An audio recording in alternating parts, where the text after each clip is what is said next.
স্ক্রিনে আপনারা দেখতেই পাচ্ছেন লেখা আছে আধার ভোটার কার্ডে হবে না। বাংলায় এসআইআর হলে আপনার কাছে এই নথিগুলি আছে তো? কোন কোন নথির কথা বলা হয়েছে বলে দিচ্ছি এই ভিডিওতে। আগামী বছর পশ্চিমবঙ্গে বিধানসভা নির্বাচন হতে চলেছে। বিহারের পরে এবার পশ্চিমবঙ্গে ভোটার তালিকার বিশেষ নিবিড় সংশোধনের তোড়জোড় শুরু হয়েছে। এই স্পেশাল ইন্টেন্সিভ রিভিশন বা এসআইআর নিয়ে সোচ্চার তৃণমূল। তাদের দাবি ঘুরিয়ে এনআরসি চালুর জন্য নির্বাচন কমিশনকে ঢাল করে এসআইআর করছে বিজেপি। পাল্টা বিজেপির দাবি ভোটার তালিকা স্বচ্ছ হলে তৃণমূলের বিপদ, তাই তারা ভুয়ো ভোটারে ভরা তালিকা জিইয়ে রাখতে মরিয়া। তবে এই টানাটানির মাঝেই হঠাৎ করে যদি এসআইআর নিয়ে কোনো নির্দেশিকা জারি করে নির্বাচন কমিশন, আপনি ডকুমেন্ট নিয়ে তৈরি তো? সবার আগে মাথায় রাখতে হবে Aadhaar card, voter card, PAN card এই তিনটি কিন্তু নির্বাচন কমিশনের তালিকায় নেই। বিহারে এই তিন নথি দেখিয়ে কাজ হয়নি, ফলে নিজেকে ভারতীয় নাগরিক প্রমাণ করতে তৈরি রাখুন অন্য বেশ কিছু নথি। অনেকেরই মনে প্রশ্ন, এসআইআর জন্য কোন কোন নথি থাকা দরকার? বিহারে কমিশন 11টি নথি নির্দিষ্ট করে দিয়েছে।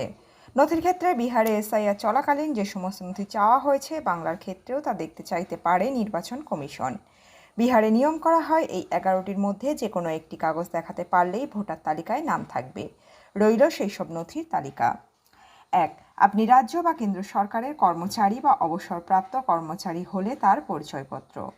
আপনার নামে 1987 সালের 1 জুলাইয়ের আগের কোনো পরিচয়পত্র, সার্টিফিকেট, ডকুমেন্ট যা ভারত সরকার বা রাজ্য সরকার দিয়েছে। ব্যাংক, পোস্ট অফিস, এলআইসির নথিও গ্রহণযোগ্য হবে। উপযুক্ত কর্তৃপক্ষের দেওয়া বার্থ সার্টিফিকেট অর্থাৎ জন্মের শংসাপত্র। এরপরে আসছে ভারতের পাসপোর্ট।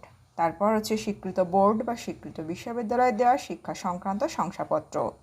মাধ্যমিকের সার্টিফিকেটও গ্রহণযোগ্য, যেখানে আপনার জন্মের সাল, তারিখ উল্লেখ রয়েছে। রাজ্যে দেওয়া পার্মানেন্ট রেসিডেন্ট সার্টিফিকেট অর্থাৎ আপনার স্থায়ী বসবাসের সরকারি যে প্রমাণপত্র রয়েছে তা। সাথে আসছে বনাঞ্চলে যারা থাকেন তাদের ক্ষেত্রে গুছিয়ে রাখতে হবে ফরেস্ট রাইট সার্টিফিকেট বা বন অধিকার শংসাপত্র। ওবিসি, এসসি, এসটি বা অন্য কোনো কাস্টের হলে কাস্ট সার্টিফিকেট। জাতীয় নাগরিক পঞ্জি বা এনআরসি যেখানে চালু হয়েছে। রাজ্য সরকার বা স্থানীয় প্রশাসনের তৈরি ফ্যামিলি রেজিস্টার। সরকারের দেওয়া জমির নথি, বাড়ির নথি অর্থাৎ দলিল, পর্চা।